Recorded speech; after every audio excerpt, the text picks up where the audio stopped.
Hello dear students, welcome to our YouTube channel.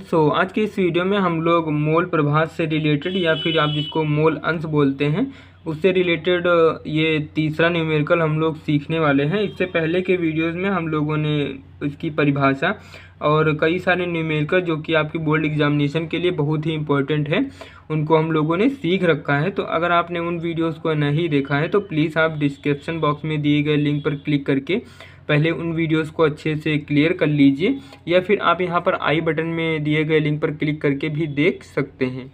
तो चलते हैं हम लोग इस क्वेश्चन को सीखते हैं। और इससे पहले मैं आपसे छोटी सी रिक्वेस्ट करना चाहता हूं, यदि आप हमारे चैनल पर नए हैं तो चैनल को सब्सक्राइब कर लीजिए और इस वीडियो को ज़्यादा से ज़्यादा अपने फ्रेंड्स में शेयर करिए ताकि उनको भी कुछ प्रॉफिट हो सके आपकी वजह से। तो चलते हैं हम लोग क्वेश्चन की तरफ बढ़ते हैं। क्वेश्चन में हमको दिया गया है भारानुसार 25% ग्लिसरॉल जिसका सूत्र होता है C3H8O3 के जलीय विलयन में ग्लिसरॉल के मोल प्रभाज की गणना कीजिए। हमको इतने प्रतिशत मात्रा में जो है ग्लिसरॉल के मोल प्रभाज या फिर मोल अंश की गणना करनी है। तो इस प्रकार के क्वेश्चन काफ़ी ज़्यादा इंपॉर्टेंट रहते हैं, आपके बोर्ड एग्जामिनेशन या फिर हाफ ईयरली एग्जाम में भी पूछ लिए जाते हैं।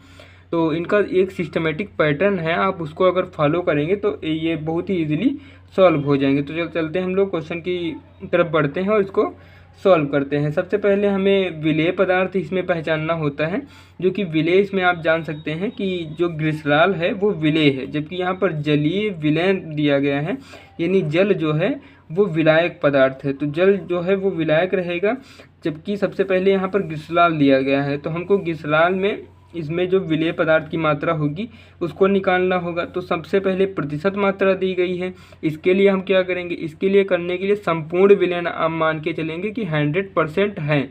तो 100% जब आप मान के चलेंगे तो जो विलेय पदार्थ की मात्रा हो जाएगी वो हो जाएगी 25 ग्राम। तो हम उसी प्रकार करने वाले हैं कि विलेय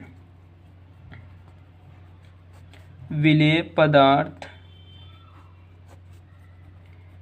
की मात्रा जब आप 100% मान के चलेंगे, विलेय पदार्थ की मात्रा को हम लोग स्मॉल w से प्रेजेंट करेंगे तो ये हो जाएगा 25 ग्राम। अब इसी क्रम में हम क्या करेंगे, विलेय पदार्थ का अणुभार की आवश्यकता होगी तो वो भी साथ ही साथ हम लोग निकालते चलेंगे। तो विलेय का अणुभार को हम लोग स्मॉल m से प्रेजेंट करते हैं और जिसका भी अणुभार निकालना होता है उसको छोटा सा प्रेजेंट कर देते हैं C3H8O3। तो इस प्रकार ये कार्बन का परमाणु भार होता है 12। क्योंकि यहाँ पर 3 कार्बन परमाणु है तो 3 से गुणा करेंगे, प्लस में हाइड्रोजन का होता है 1 और 8 हाइड्रोजन है तो 8 से गुणा करेंगे, प्लस में ऑक्सीजन का होता है 16। चूँकि यहाँ पर 3 ऑक्सीजन का परमाणु है तो यहाँ पर 3 से गुणा करेंगे तो 12 दूनी 24, 12 तिहाई 36 हो जाएगा और प्लस में ये 8 हो जाएगा, प्लस में 16 दूनी 32, 16 ये हो जाएगा 48। तो 8 8 16 16 और 6 ये हो जाएगा 22 का 2 हासिल चला 2, 4 और 2 हासिल चला 6 और 6 और 3 ये 9 हो जाएगा, यानी 92 ग्राम प्रति मोल जो है इसका मात्रक हो जाएगा अणुभार का। अब इसी क्रम में हमने अभी बताया था कि जो विलायक रहेगा वो जल रहेगा, क्योंकि सार्वत्रिक विलायक हम जल को ही एज्यूम करते हैं। तो विलायक जो रहेगा जल रहेगा, क्योंकि संपूर्ण विलयन हम लोगों ने मान रखा है 100, उसमें विलेय पदार्थ हम लोगों ने निकाल दिया है 25 ग्राम। तो हम क्या करेंगे, 100 से अगर हम 25 ग्राम को माइनस कर दें तो हमको विलायक पदार्थ की मात्रा मिल जाएगी। तो हम लोग लिखेंगे विलायक पदार्थ की मात्रा। विलायक पदार्थ की मात्रा को हम लोग कैपिटल W से प्रेजेंट करेंगे और इसको निकालने के लिए संपूर्ण विलयन यानी 100 से हम विलेय पदार्थ को माइनस कर देंगे तो ये आ जाएगा 75 ग्राम जो रहेगी इसकी विलायक पदार्थ की मात्रा रहेगी। अब इसके विलायक के अणुभार की आवश्यकता होगी तो हम लोग यहाँ पर निकाल लेते हैं विलायक पदार्थ का अणुभार। विलायक पदार्थ के अणुभार को हम लोग कैपिटल M से प्रेजेंट करेंगे और जिसका भी अणुभार निकालते हैं उसको हम सूत्र प्रेजेंट कर देते हैं। तो H2O का निकाल रहे हैं, तो हाइड्रोजन का जो परमाणु भार होता है वो 1 होता है, क्योंकि यहाँ पर 2 हाइड्रोजन है तो 2 से गुणा करेंगे, और प्लस में ऑक्सीजन का परमाणु भार होता है 16। तो यहाँ पर ये सॉल्व करेंगे तो 2 प्लस में 16 इज इक्वल टू में हो जाएगा 18 ग्राम, और ये प्रति मोल में इसको व्यक्त करते हैं। हमने सभी वैल्यूज़ को निकाल लिया है। अब हमको क्या करना है, खाली हमें फार्मूला अप्लाई करना है और इसको सॉल्व करना है, बस हमको आंसर मिल जाएगा। तो मोल अंश का जो फार्मूला होता है, मोल अंश इज इक्वल टू में स्मॉल एन अपॉन में स्मॉल एन प्लस में कैपिटल एन। तो स्मॉल एन और कैपिटल एन को हम इस प्रकार तोड़ सकते हैं, स्मॉल डब्ल्यू अपॉन में स्मॉल एम अपॉन में स्मॉल डब्ल्यू अपॉन में स्मॉल एम प्लस में कैपिटल डब्ल्यू अपॉन में कैपिटल एम। तो इस प्रकार हम लोगों ने इसको तोड़ लिया।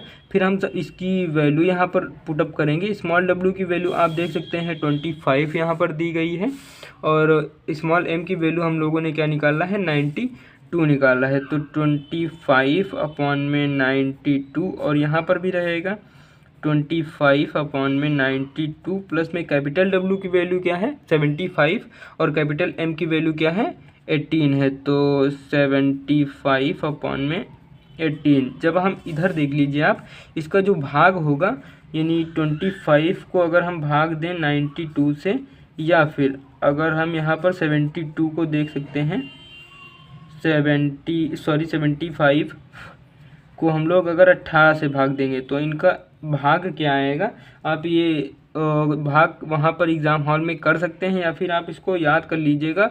बहुत ही गिने चुने न्यूमेरिकल हैं इस चैप्टर से इम्पोर्टेंट मोल अंश से, तो आप इसको याद कर सकते हैं। 0.271 इसकी वैल्यू होती है 25/92 की, और 75/18 की वैल्यू जो होती है वो होती है 4.166। तो इसको आप जब यहाँ पर पुटअप करेंगे तो यहाँ पर ये हो जाएगा 25/92 की वैल्यू 0.271, और अपान में भी रहेगा 0.271, और प्लस में 75/18 की वैल्यू यहाँ पर हम लोगों ने निकाली है 4.166। जब इसके हर वाले पार्ट को ऐड करेंगे तो ये हो जाएगा, पहले ऊपर का लिख लेते हैं 0.271, अपान में हर को जब ऐड करेंगे तो 6 1 हो जाएगा 7, और 7 6 13 का 3 हासिल चला 1, तो 2 1 3 और 1 4, और दशमलव में ये 4 रहेगा, यानी हमारे पास आ जाएगा 4.437। जब हम इसको यहाँ पर आप देख सकते हैं दशमलव से दशमलव कैंसिल हो जाएगा। फिर अगले स्टेप में इसको हम लिख सकते हैं 271/4437। जब 271 को भाग देंगे हम 4437 से, तो आप जब इसको भाग देंगे तो हमारे पास जो आंसर आ जाएगा वो आ जाएगा 0.061, जो रहेगा इसका मोल अंश, या फिर आप कह सकते हैं मोल प्रभाज हो जाएगा। तो इस प्रकार ये क्वेश्चन आप बहुत ही इजीली सॉल्व कर सकते हैं। मैंने इसका भाग इसलिए नहीं किया क्योंकि वीडियो बहुत ही लंबा जा सकता था, इसलिए मैंने इसको भाग नहीं किया है। तो आई होप ये भाग आप अच्छे से कर लेंगे और ये क्वेश्चन आपको अच्छे से क्लियर रहा होगा। मिलते हैं किसी नेक्स्ट वीडियो में किसी नए न्यूमेरिकल के साथ, तब तक के लिए जय हिंद और